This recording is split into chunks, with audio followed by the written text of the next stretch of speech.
Hello there. This is Paul Giamatti. And I'm Stephen Asma. And welcome once again, fans of the Chinwag. We have a little special treat. Yes, exactly. Yes. Special treat for you.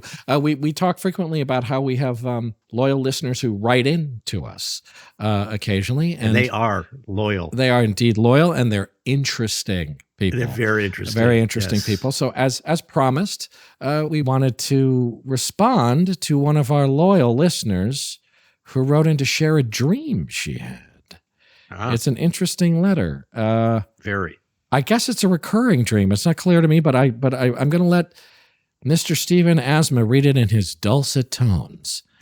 And this is from what's her Miss B Havin, right? That's her handle. Indeed, Miss B Havin. She's a regular fan of the show. So if you guys enjoy this, you too could get a letter read on the air, responded to by in the dulcet tones of Stephen Asma. Okay, she says, a while ago, I had a dream where Paul Giamatti and I were in a swimming pool for some odd reason.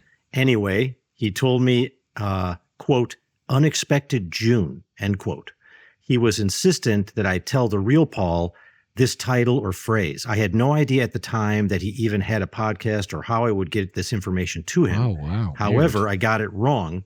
He came to me again in another dream and said, quote, no, goddammit, it's unfortunate June. That sounds like quote. Me. Yeah, can we hear you say that since you're God delivering damn it? It's unfortunate June. Good. Now, she continues, I looked it up to see if that meant anything, and only thing I found was that June is supposedly the least lucky month of the year. Yeah, I'd never heard that either. That's interesting. I don't know where you looked that up even, but okay. Then she continues, I'm wondering if this means anything to Paul. Then it goes on. She says, I too have been able to manifest things, like I wish for money and I get a new class to teach, or I think of something I haven't seen in a long time, and then suddenly I run into them. I've been trying to manifest Paul Giamatti, and I guess the podcast is the answer from the universe. I should have been more specific, like I really want to meet Paul Giamatti. Maybe we will come, or you will come to DC area, which is apparently where she's at, and for a show sometime. Not to leave Steve out, that would be me. Yeah. I think he is brilliant and witty and handsome as well. Oh, heavens! Thank you, Miss B Havin. Heavens! I am blushing. Well, this is yes, indeed. He actually is. I'm sitting here looking at him, blushing. Fascinating. But what do you say about that? Well, in several ways, there's interesting things here. The first thing I was going to say was just, I didn't know that June is supposedly the least lucky month of the year. That's interesting. Yeah. I never knew that. It is. That's interesting. So maybe this is why people say June Geminis are like stay away from them.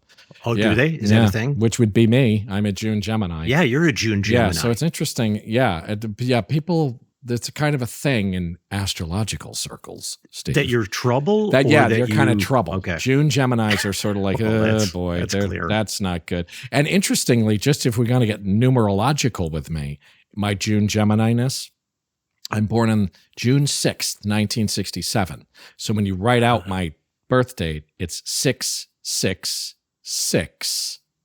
Oh, 7. Shit. If I've been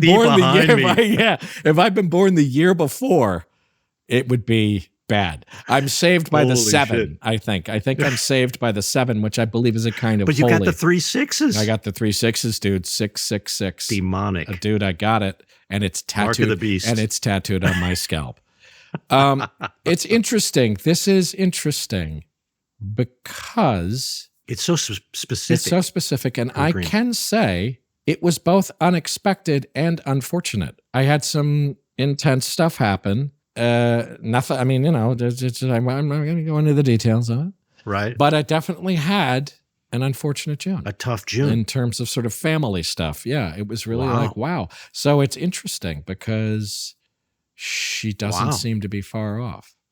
No, it's super interesting. That's kind of unsettling. Yes, and the swimming pool thing is interesting too because I'm. What do you make of that? Well, I don't know. I do swim. I like to swim a lot. Swimming's a big thing for me.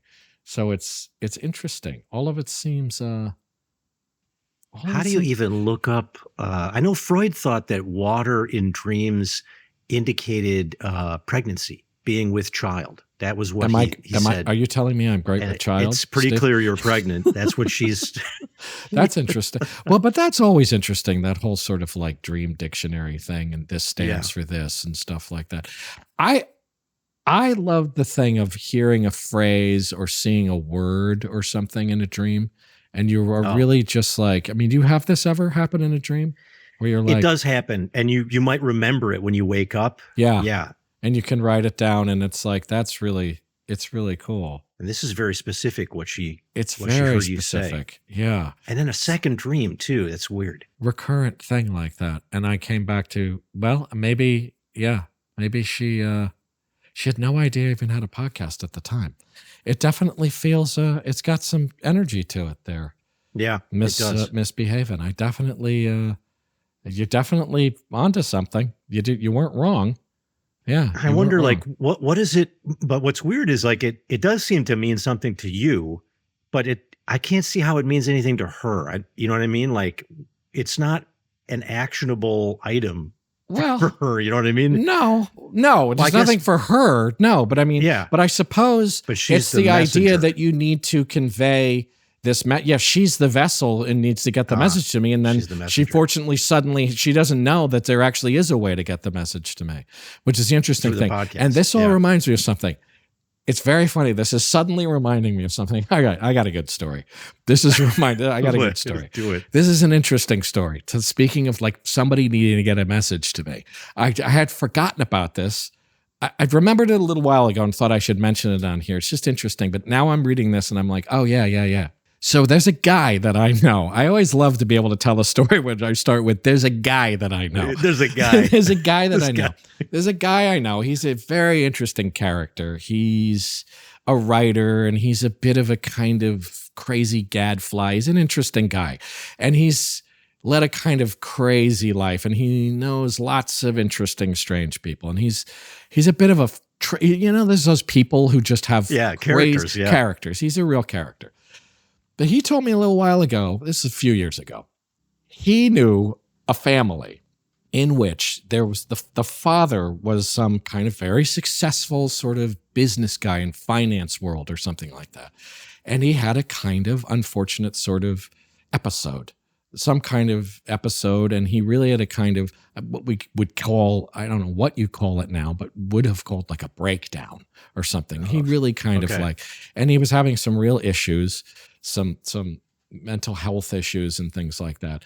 And he had to sort of be put somewhere to be taken care of. And he was experiencing the delusion, we could say, that aliens were going to invade the earth, that there was an imminent alien invasion. Wow. And he was having sort of, I don't remember what it was exactly, but kind of visitations from some entity that was appearing to him and telling him that he could stop the alien invasion. Oh my God. The way to stop the alien invasion was to get in touch with the only person who could communicate with the aliens and stop them. And that was me. That is fantastic. Isn't that amazing? Are you serious? And I said to this guy, could I talk to the guy? Let's do it. Should I go talk to the guy? I really was. I was like, would it help this guy if I went to him and said, dude, it's done. Done deal. They're not coming. And they were like, and he was like, and he was like, well, no, you just ramp him up. I don't know. And then I was like, is this guy bullshitting me? My friend Dirk, who's the guy, I was like, is he bullshitting me? But he swore to God. Probably and not. I said to him, would it help? And I really do wonder still sometimes, whatever happened to this guy? Did he get over it? Is everything okay? Did he get over it? But would it have helped or would it have made it worse if I had shown up and said, that's really interesting. Isn't that crazy? Yeah. Because it could go either way. Yeah. And honestly, I didn't know this guy. And he's not a person I knew at all. Nothing. I mean, it was completely unconnected to me in any way. But he had this sort of fascinating delusion that I was the only one who could talk the aliens. I was the only one who could talk the aliens out of not invading Earth. Here's what you do. Yeah. You bring a camera crew to no, the hospital. Really? Just show up here. So here, David, it's me. It's Paul Giamatti. David, I'm here. Just really terrible. No, that wouldn't be good. But I think people do, because you're famous, there's a sense in which people consciously and even unconsciously might project things onto you and attach to you. Yeah. And it's common. There's psychologists call it parasociality, where you could just be in a way obsessing about somebody, and then it becomes like a truth inside your head. Yeah. Interesting. And that's one possibility. The other possibility is that you really are the only guy. I might be the only guy that could stop the aliens. I did have I knew a woman in drama school who was convinced I had been abducted by aliens. She was like, that you had or that she had? No, that I had. She was like, I think you've been abducted by aliens. On what grounds? just talking to me. I mean, no, I don't really remember, because I think her father had claimed to had that he had contact and abduction experiences. And she was like, you remind me of my father. And therefore, and I'm like, you're the one with the issues, sweetheart. You're the one with the, no, but it was interesting because I don't know. I don't know. Maybe there's something to it. I don't know. Maybe I am the guy that could talk to the aliens. I'd like to think I'm the guy that could talk to the aliens. It's a great story. It is a great story. It's a good one to pull out at parties, let me tell you. Yeah. It's kind of a fun, I think if I were you, I would consider it one of my greatest moments that I was thought to be the guy. Kind of. It honestly kind of is. I'm like, it made me feel pretty good about myself that I'm the guy. I was flattered. Yeah. I was. Yeah. And that's why I also was like, maybe I can help. Maybe I can actually help somebody. And maybe the guy's right too. Me, I'm going to go to a place where I'm like, oh, fuck. If I'm the guy, I should get on it. Well, now it's out there. Now it's out into the ether. Oh, God, it definitely is. But anyway, that's all been inspired by this amazing letter. Very interesting letter. Miss B Havin. So there's something to it. She's on to something. She's got some kind of interesting power. Keep them coming, folks. Absolutely. Yeah, more of these. These are great. These are awesome.